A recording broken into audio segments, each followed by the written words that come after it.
Hello बच्चों, good evening. Welcome to my channel. आज हम लोग मैट्रिक्स का लेक्चर 2 पढ़ रहे हैं, ठीक है। और आज हम लोग क्या पढ़ेंगे? वेरियस टाइप्स ऑफ मैट्रिक्स पढ़ेंगे। क्या पढ़ेंगे? वेरियस टाइप्स ऑफ मैट्रिक्स, ठीक है। तो चलिए, हम लोग ज़्यादा बात नहीं करेंगे बस, लेकिन आप लोग 3 काम करते रहिए जो नहीं कर रहे आप लोग। चैनल को सब्सक्राइब कीजिए, लाइक कीजिए और अधिक से अधिक शेयर कीजिए, तब ना मज़ा आएगा वीडियो बनाने में। ऐसे कैसे आएगा बताइए? हम वीडियो बना रहे हैं, आप वीडियो को समझ भी रहे हैं, अच्छा पढ़ भी रहे हैं, तो ये काम तो करना आपका बनता है। चलिए, ज़्यादा टाइम यहाँ खर्च नहीं करना है, आगे बढ़ेंगे हम लोग। तो हम लोग पढ़ रहे हैं मैट्रिक्स, और मैट्रिक्स में हम लोग मैट्रिसेज में, ठीक है, आज हम लोग पढ़ने जा रहे हैं various types of matrix. Various types of matrices. तो वेरियस टाइप्स ऑफ मैट्रिसेज में क्या पढ़ेंगे भाई?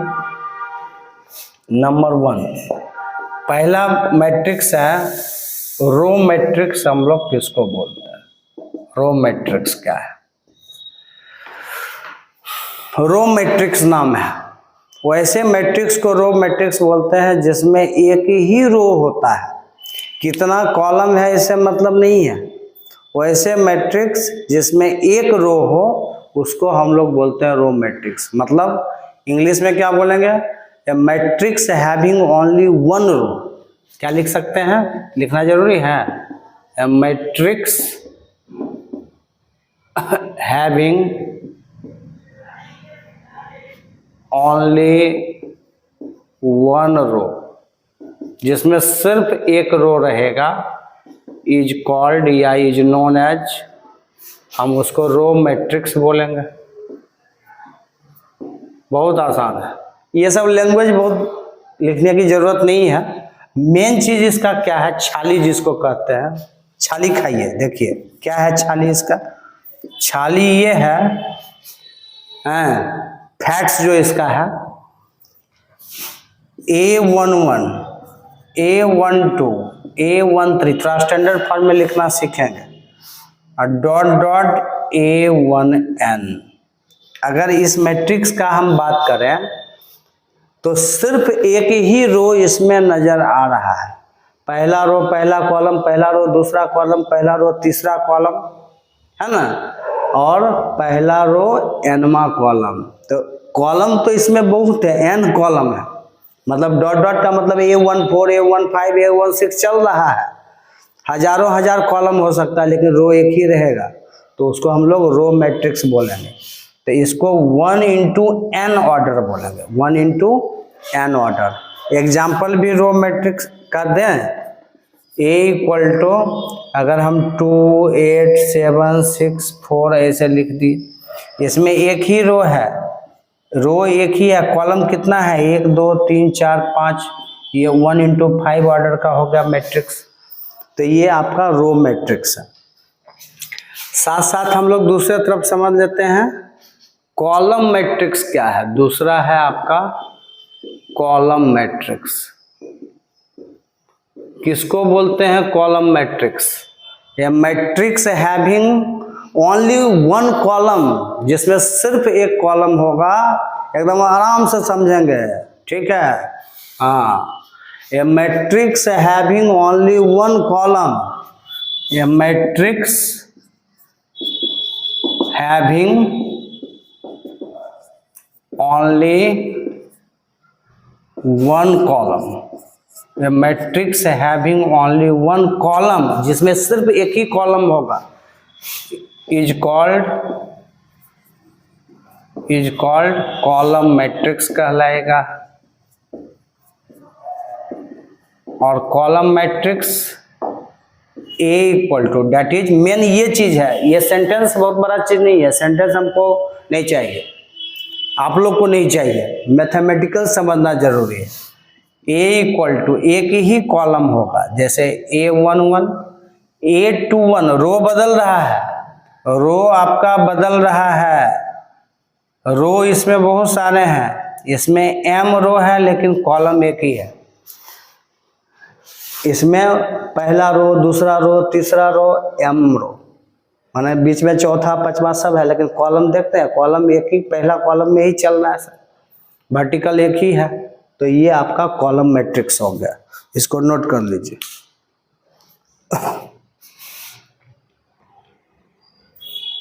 तीसरा नंबर हम लोग पढ़ने जा रहे हैं वेरियस टाइप ऑफ मैट्रिक्स में। जीरो मैट्रिक्स किसको बोलते हैं? जीरो मैट्रिक्स भी होता है। जीरो मैट्रिक्स क्या है? टाइप्स ऑफ मैट्रिक्स में ये भी आता है। वैसे मैट्रिक्स को जीरो मैट्रिक्स बोलते हैं जिसमें सारे एलिमेंट्स जीरो हो, समझे? दोज मैट्रिक्स हुज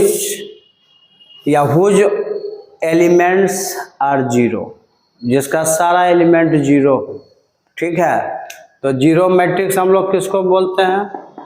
सारे एलिमेंट जिसमें जीरो हो जाएंगे उसको हम लोग जीरो मैट्रिक्स बोलते हैं। सब एलिमेंट जीरो होगा, ठीक है? A matrix having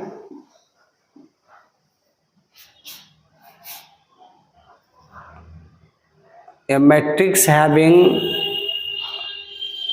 all elements एक मैट्रिक्स के पास all elements have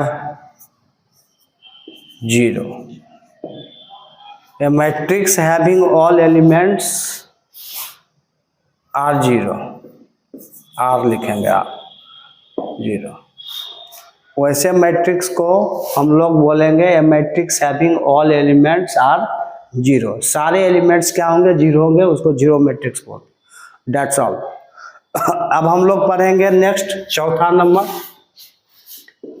square matrix किसको बोलते हैं? बहुत इंपॉर्टेंट, पहला बार स्क्वायर मैट्रिक्स मिला है। स्क्वायर का लेंथ और ब्रेथ क्या होता है? बराबर होता है। जब आप मैट्रिक्स का डिफिनीशन पढ़े पिछले लेक्चर में, लेक्चर 1 में, तो उसमें बताया गया कि मैट्रिक्स जो है एक रेक्टेंगुलर एरे है, माने रेक्टेंगल टाइप का है। उसमें हो सकता है कि रो ज़्यादा हो, कॉलम कम हो, ऐसा था मैट्रिक्स में। मैट्रिक्स में रो और कॉलम बराबर उसका बताया गया कि नहीं हो सकता, नहीं होगा, उस समय बताया गया उसके डिफिनीशन में। लेकिन यहाँ पर एक टाइप में आया है स्क्वायर मैट्रिक्स। स्क्वायर मैट्रिक्स वैसे मैट्रिक्स को बोलते हैं जब नंबर ऑफ रो और नंबर ऑफ कॉलम दोनों बराबर हो जाएगा, ठीक है? सिंपल जानिए कि नंबर ऑफ रो जो है नंबर ऑफ कॉलम्स के अगर बराबर हो गया, जिस मैट्रिक्स का नंबर ऑफ रो और नंबर ऑफ कॉलम दोनों बराबर हो जाएगा, वो मैट्रिक्स आपका स्क्वायर मैट्रिक्स होगा। एग्जाम्पल लीजिए, आसान भाषा में समझेंगे, ज़्यादा टफ नहीं करना है। कोई पूछेगा नहीं what is square matrix, square matrix का मैथमेटिकल वर्क जो है वो समझना है। तो मान लिया जाए यहाँ पर A11 है, A12 है, A21 है, A22 है। इसमें आपका एक दो रो है और दो कॉलम भी है। लेंथ और ब्रेथ दोनों इक्वल है, स्क्वायर का ऑल साइड इक्वल होता है।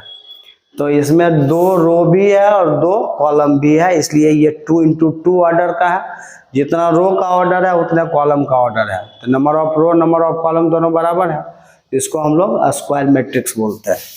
एक और एग्जाम्पल ले सकते हैं, जैसे A11, A12, A13, A21, A22, A23 और A31, A32, A33, ये भी आपका 3 × 3 ऑर्डर का मैट्रिक्स है। तो क्लास 12 तक के सिलेबस में हमको मैट्रिक्स में मैक्सिमम 3 × 3 ऑर्डर का ही मैट्रिक्स पढ़ना है, ठीक है?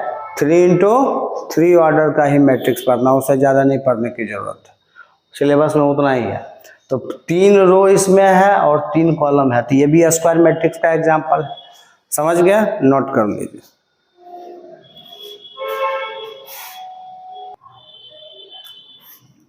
डायगोनल एलिमेंट्स क्या होता है? Diagonal elements of a matrix, ये हम लोग समझें। जब भी डायगोनल एलिमेंट्स होगा मैट्रिक्स में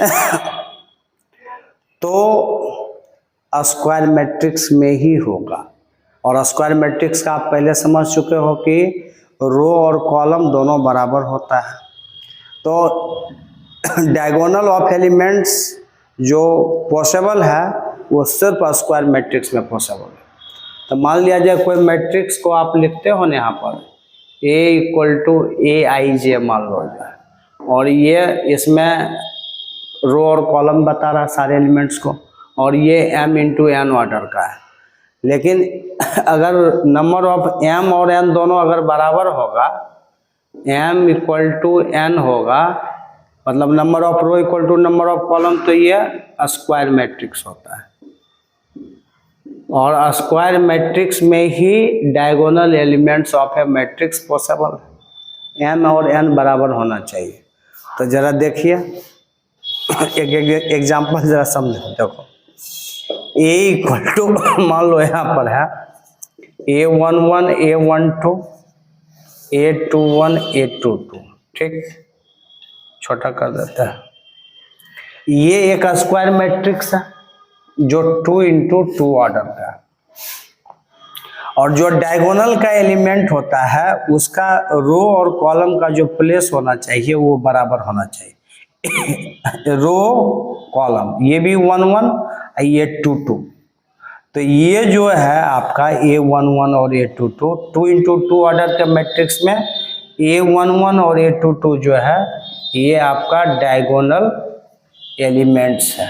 क्या है? Diagonal elements. ठीक, समझ गए बात को? हाँ। अगर आपका और एक एग्जांपल लेते हैं A11 A12 A13 A21 A22 A23 A31 A32 A33 है। ये आपका 3 इंटू 3 ऑर्डर का मैट्रिक्स है, बिल्कुल है। इसमें जो डायगोनल का एलिमेंट होगा 1 1 2 2 3 3 प्लेस पर जो है, देख लो, जो पहला रो पहला कॉलम में है, दूसरा रो दूसरा कॉलम और तीसरा रो तीसरा कॉलम, ये इसका डायगोनल एलिमेंट्स है। डायगोनल, ये डायगोनल एलिमेंट्स कहलाता है। मतलब अलग से अगर हम लिखें डायगोनल एलिमेंट्स तो क्या लिखेंगे बताइए? 3 इंटू 3 ऑर्डर मैट्रिक्स में ये भी एक स्क्वायर मैट्रिक्स है, इसका भी रो और कॉलम बराबर है, तो इसका डायगोनल एलिमेंट क्या होगा? Diagonal element equal to A11 है, A22 और A33। इसमें डायगोनल एलिमेंट्स क्या हो गया? इसमें A11 हुआ और A22 हुआ, 2 इंटू 2 ऑर्डर। समझ गए डायगोनल एलिमेंट्स किसको बोलते हैं?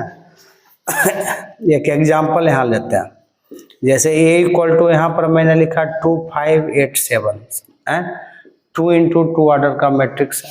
हम पूछेंगे चलो जी इसमें डायगोनल एलिमेंट्स बताओ, तो डायगोनल एलिमेंट्स यहाँ पर क्या हो गया? ये हो गया डायगोनल एलिमेंट्स। ये A11 के जगह है, A22 के जगह पर है, तो यहाँ पर जो डायगोनल एलिमेंट्स हो गया, क्या हो गया?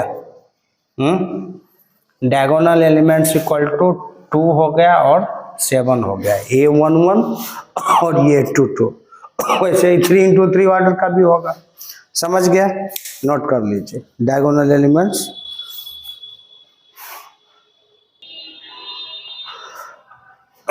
अब हम लोग पढ़ने जा रहे हैं डायगोनल मैट्रिक्स क्या होता है। अभी इसके पहले हम लोग डायगोनल एलिमेंट्स पढ़े, अब हम लोग डायगोनल मैट्रिक्स पढ़ने जा रहे हैं। डायगोनल मैट्रिक्स तो पहले एग्जांपल से ही समझ लेते हैं, फिर लिख देंगे। तो डायगोनल मैट्रिक्स जो होता है ये भी एक स्क्वायर मैट्रिक्स ही है।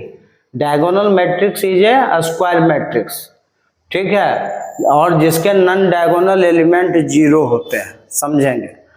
जैसे देखिए एग्जाम्पल जैसे है A इक्वल टू, जैसे एग्जाम्पल में भी स्टैंडर्ड वे में ले रहे हैं, A11 है और ये 0 है, ठीक है, और यहाँ पर 0 है, ये 8 2 2 है। तो इसमें जो सिर्फ डायगोनल एलिमेंट है वो 0 छोड़कर कुछ और रहेगा, और जो ये जो बच गए ये नॉन डायगोनल एलिमेंट है। ये क्या है?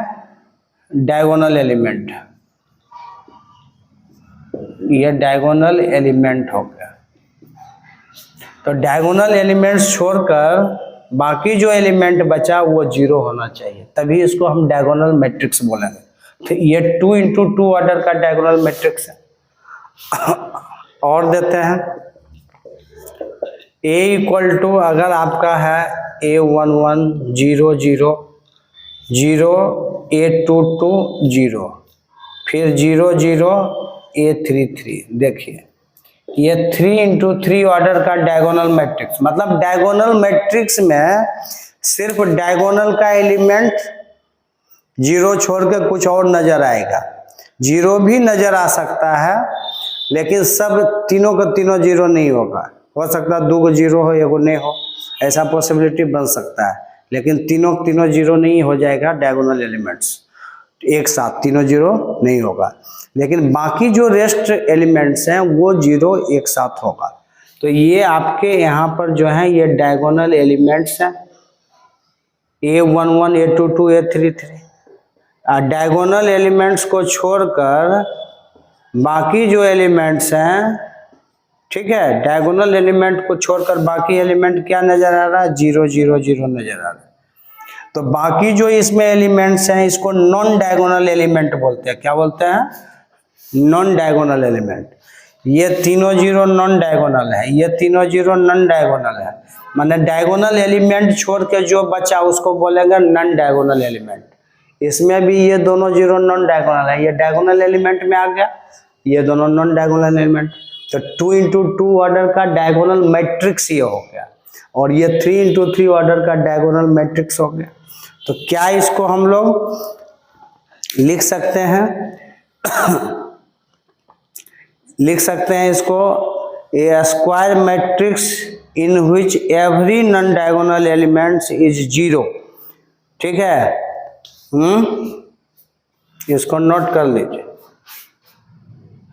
ए स्क्वायर मैट्रिक्स,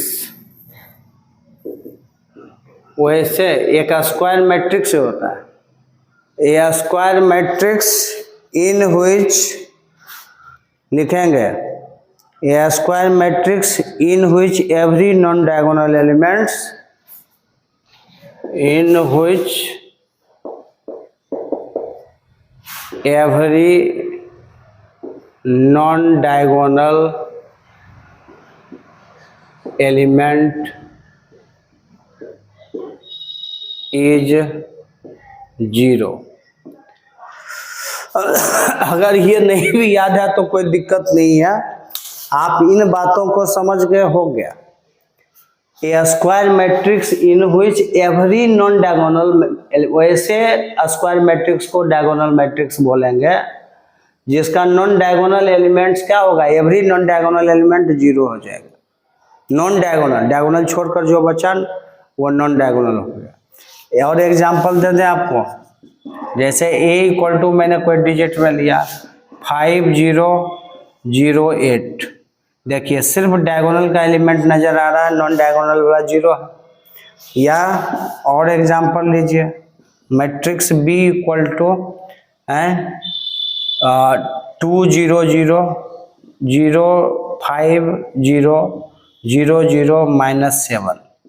तो सिर्फ डायगोनल के एलिमेंट नजर आ रहे हैं, बाकी जो नॉन डायगोनल एलिमेंट है वो 0 है। तो ये क्या? ये 2 × 2 ऑर्डर का डायगोनल मैट्रिक्स है, ये 3 × 3 ऑर्डर का डायगोनल मैट्रिक्स है। तो डायगोनल मैट्रिक्स भी एक स्क्वायर मैट्रिक्स ही है, उसी में डायगोनल मैट्रिक्स हम स्क्वायर मैट्रिक्स में ही देखना है आपको, डायगोनल मैट्रिक्स, और जिसका नॉन डायगोनल का एलिमेंट 0 और डायगोनल का एलिमेंट्स ही आपको 0 छोड़कर रहेगा, लेकिन 0 भी हो सकता है, लेकिन एक साथ तीनों 0 नहीं होगा। अब हम लोग 7 नंबर में पढ़ेंगे वेरियस टाइप्स ऑफ मैट्रिक्स में डायगोनल, सॉरी स्केलर मैट्रिक्स क्या होता है। तो स्केलर मैट्रिक्स भी एक डायगोनल मैट्रिक्स ही है, a diagonal matrix in which all diagonal elements are equal. Scalar matrix आया समझ में? स्केलर मैट्रिक्स भी एक डायगोनल मैट्रिक्स है, ये भी डायगोनल मैट्रिक्स है, लेकिन इसका क्या खासियत है? इसके जो डायगोनल के एलिमेंट्स हैं वो इक्वल है, जबकि डायगोनल मैट्रिक्स में उसके सारे एलिमेंट इक्वल होंगे या नहीं होंगे उसका कोई चर्चा नहीं था। और ये भी एक डायगोनल मैट्रिक्स है, लेकिन इसका खासियत है कि इसके डायगोनल के सारे एलिमेंट क्या होंगे? सेम होंगे, जो होगा सब बराबर होगा। तो एग्जाम्पल देखिए, जैसे a इक्वल टू मैंने यहाँ पर लिखा a0 और 0a, देखिए डायगोनल का एलिमेंट दोनों a हो गया है। 2 इंटू 2 ऑर्डर का ये स्केलर मैट्रिक्स हो गया क्योंकि डायगोनल सेम है, ठीक है। दूसरा मैट्रिक्स b इक्वल टू है, मान लो हम लिखे यहाँ पर b0 0 0 b0 है 0 0 b। इसके भी डायगोनल के सारे एलिमेंट क्या है? बीबी बीबी है, तो ये बीबी बीबी का मतलब बीबी नहीं, बी बी और बी अलग अलग लिखा हुआ है, इसको जल्दी जल्दी में बीबी बीबी मत करना, ठीक है। चलो, तो 3 इंटू 3 ऑर्डर का ये मैट्रिक्स हो गया। एग्जाम्पल और ले लें, अगर a इक्वल टू हम यहाँ पर लिखे जैसे 2 लिखे 0 लिखे और यहाँ 0 2, तो डायगोनल का एलिमेंट यहाँ 2 2 हो गया, तो स्केलर मैट्रिक्स ये हो गया है। वैसे ही अगर हम लिखे 5 0 0 0 5 0 0 0 5, सीख रहे हो कैसे लिख रहे हैं हम हैं? तो 2 इंटू 2 ऑर्डर का स्केलर मैट्रिक्स हो गया, ये 3 इंटू 3 ऑर्डर का स्केलर मैट्रिक्स हो गया, क्योंकि डायगोनल के एलिमेंट ही सिर्फ सारे बराबर है, ठीक है, सारे बराबर है। और लेकिन नॉन डायगोनल का एलिमेंट तो 0 ही होगा, इसलिए तो बोलते हैं कि स्केलर मैट्रिक्स भी एक डायगोनल मैट्रिक्स ही है, लेकिन इसका ऑल एलिमेंट्स, डायगोनल का क्या होता है? All diagonal elements are equal, ठीक है, नोट कर लीजिए इसको।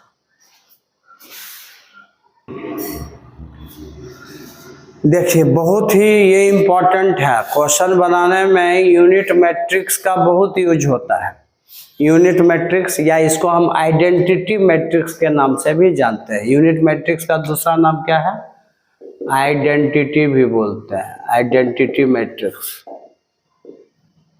ठीक है, आइडेंटिटी मैट्रिक्स।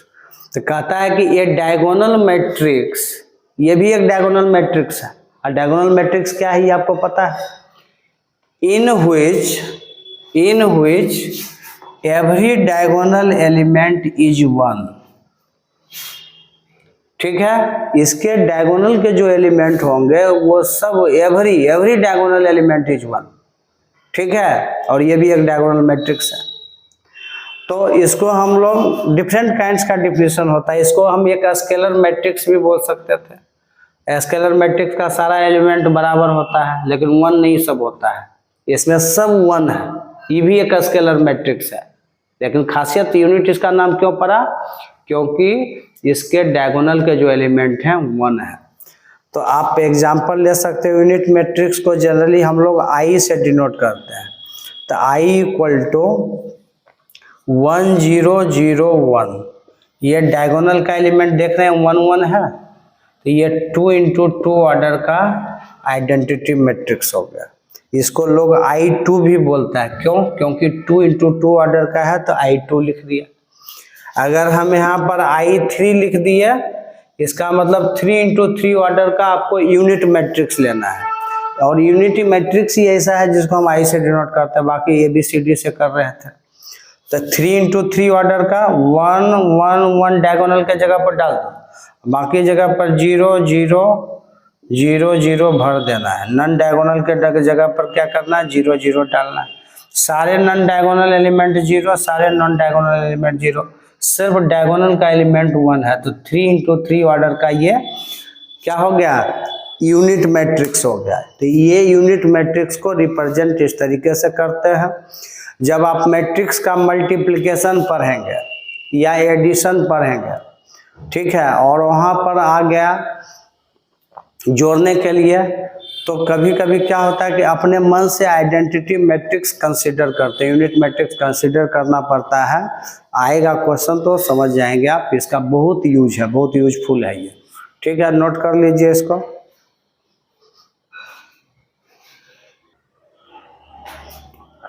अब हम लोग पढ़ने जा रहे हैं कंपेरेबल मैट्रिक्स। इसका भी क्वेश्चन बनाने में यूज बहुत है। कंपेरेबल का मतलब होता है कंपेयर करना। तो आप दो मैट्रिक्स को कंपेयर कैसे कर सकते हो? अगर आपका मैट्रिक्स ए कुछ दिया है, मैट्रिक्स बी दिया हुआ, कंपेयर करना है। कंपेयर तभी कर सकते हैं जब दोनों मैट्रिक्स का ऑर्डर सेम हो। सेम ऑर्डर का मैट्रिक्स, अगर पहला मैट्रिक्स 3×2 ऑर्डर का है और दूसरा भी मैट्रिक्स 3×2 ऑर्डर का है, तो आप कंपेयर कर सकते हो। और आएगा कंपेयर करने, बताएंगे आपको। तो अभी फिलहाल पढ़ना है कंपेरेबल मैट्रिक्स क्या होता है। तो two matrix A and B, A और बी आपके पास दो मैट्रिक्स है, आर कंपेरेबल। कब ये कंपेरेबल कहलाएगा? Comparable matrix if they are the same order. अगर दोनों का ऑर्डर सेम होगा तो कंपेरेबल होगा। जितना ऑर्डर का पहला मैट्रिक्स है उतना ही ऑर्डर का दूसरा मैट्रिक्स होना चाहिए, या और भी मैट्रिक्स है तीसरा तो वो भी उतना ही ऑर्डर का होना चाहिए। तो यहाँ पर हम लोग एग्जाम्पल दे देते हैं कि जैसे a = आपका, यहाँ पर मान लिया जाए कुछ लिखा हुआ है 5 8 7 6 4 2 9 3 9, या चलिए हटाइए, इसको हटाइए। कितना ऑर्डर का है? एक पहला रो दूसरा रो, कॉलम 1 2 3 को कॉलम है, 2×3 ऑर्डर का। और दूसरा मैट्रिक्स बी है जिसमें कुछ भी लिखा हुआ है, मान लो x y z लिखा हुआ है, या x1 y1 z1 है, x2 y2 z2 है। ये भी मैट्रिक्स आपका है 2×3 ऑर्डर का। बताइए, जितना ऑर्डर का ये मैट्रिक्स है, 2 रो और 3 कॉलम, उतना ही ऑर्डर का ये। तो यहाँ पर ए और बी जो है ये कंपेरेबल मैट्रिक्स है। क्या है? कंपेरेबल मैट्रिक्स है, क्योंकि दोनों सेम ऑर्डर का है। ठीक है, here A and B both are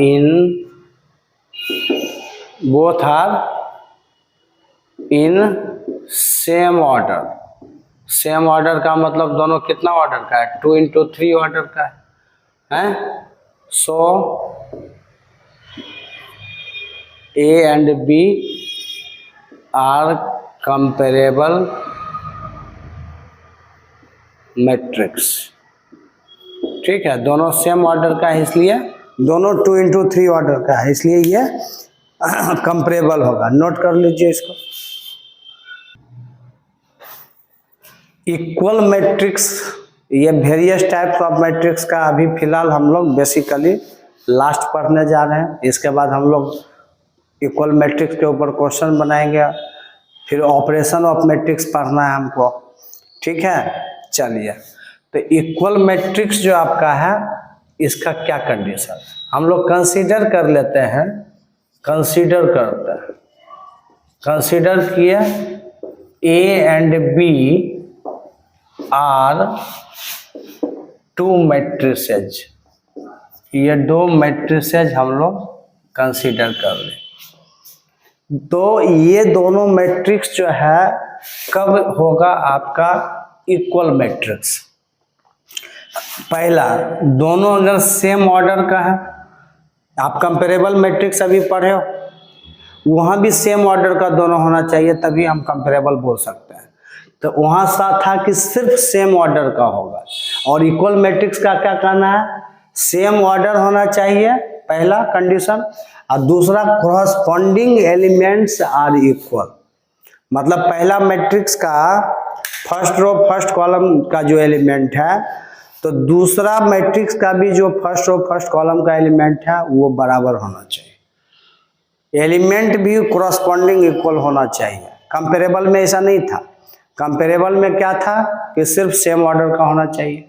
यहाँ एक और चीज बोल दिया कि कॉरस्पॉन्डिंग एलिमेंट्स जो है वो भी इक्वल होना चाहिए। तो ये दोनों कंडीशन को जो फॉलो करेगा वो इक्वल मैट्रिक्स होगा। तो एक एग्जांपल लेते हैं, देखिए अगर A इक्वल टू आपका यहाँ पर है, सपोज दैट यहाँ पर है 2 5 है 7 और 1 है, और मैट्रिक्स B इक्वल टू मैं बोला, चलिए ये भी मैट्रिक्स 2 इंटू 2 ऑर्डर का है और दूसरा भी हम 2 इंटू 2 ऑर्डर का ही कंसीडर करते हैं। तो यहाँ पर ये 2 है तो ये भी 2 है। 5 के जगह मैं x लिख दिया मान लिया जाए, 7 के जगह 7 या मान लिया जाए इसके जगह पर मैंने y लिख दिया और यहाँ पर 1 लिख दिया। तो अगर ये जो है लिखा हुआ है तो क्वेश्चन वाला अगर बोल देगा, या आप इक्वल मैट्रिक्स का भी एग्जांपल लेना चाहते हैं तो चलिए इसको हटा दीजिए, अभी हटाइए, क्वेश्चन बनाने का है।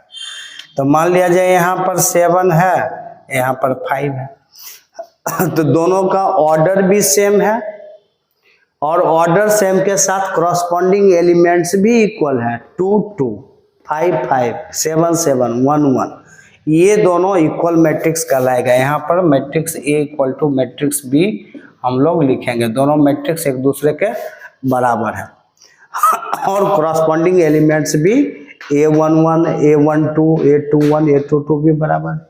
तो इसको हम लोग इक्वल मैट्रिक्स बोलते हैं और इक्वल मैट्रिक्स के ऊपर क्वेश्चन भी होता है। जैसे आपको दे दिया यहाँ पर question, if A and B are 2 equal matrix, question वाला बोल दिया कि दोनों इक्वल मैट्रिक्स है, क्वेश्चन वाला ऐसा बोल चुका है इक्वल मैट्रिक्स है, और मैट्रिक्स आपको A इक्वल टू दे दिया, मान लिया जाए x है 2 है 5 है 9 है, और मैट्रिक्स B इक्वल टू है -7 है, यहाँ 2 है, यहाँ पर y है, यहाँ पर 9 है। जब क्वेश्चन वाला बोल दिया कि दोनों मैट्रिक्स बराबर है तो क्या इसका सॉल्यूशन होगा बताइए। क्वेश्चन बोला कि A जो है B के बराबर है तो हम A को B के बराबर कर देंगे, हैं। A कितना है आपके पास, x 2 5 9 इक्वल टू B कितना है -7 2 y और 9, और if A and B are 2 equal matrix, A और B दिया हुआ तो दोनों बराबर कर दिए। यहाँ पर अगर बोल देता फाइंड